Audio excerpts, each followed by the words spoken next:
긴급 소식입니다. 홍콩 여행 계획 중이시다면 지금 당장 이 영상을 끝까지 봐 주십시오. 홍콩 당국이 방문객을 포함한 모든 체류자를 대상으로 전자기기 비밀번호 제출 의무화를 법으로 강제하기 시작했습니다. 거부할 경우 최대 징역 1년 또는 약 1920만 원에 달하는 벌금이 부과될 수 있습니다. 더 충격적인 건 홍콩 국제공항을 경유하는 여행객에게도 동일하게 적용된다는 점입니다. 이에 미국 영사관은 자국민을 대상으로 긴급 안보 경보를 발령했고 중국은 즉각 미국 총영사를 초치해 강하게 항의했습니다. 그런데 여기서 한 가지 의문이 생깁니다. 홍콩 정부는 이번 개정이 기본법과 권리장전에 부합한다고 강조하며 영국과 싱가포르도 유사한 규정을 두고 있다고 주장합니다. 그렇다면 묻겠습니다. 영국과 싱가포르도 같은 법이 있다면 왜 미국 영사관은 유독 홍콩에만 안보 경보를 발령한 걸까요? 또한 홍콩 정부는 길거리에서 무작위로 비밀번호를 요구하지는 않는다고 했습니다.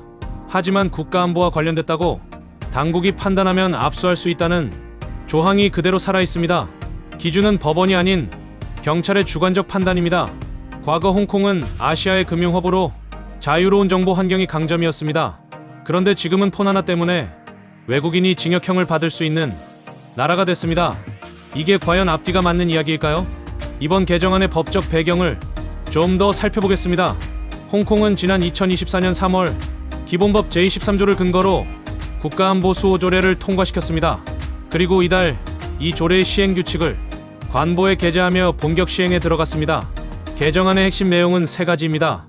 첫째, 경찰의 요구 시 전자기기 비밀번호 또는 해독 정보를 반드시 제공해야 합니다.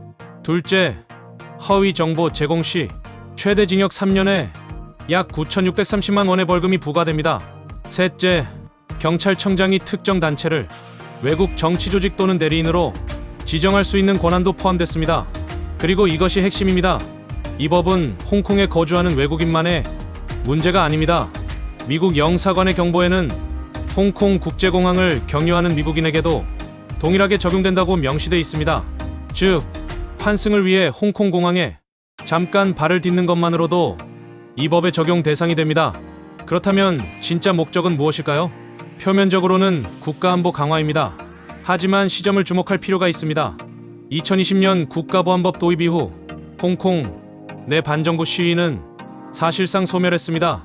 그런데도 왜 지금 더 강력한 시행규칙이 필요했을까요? 여기서 한 가지 유추가 가능합니다.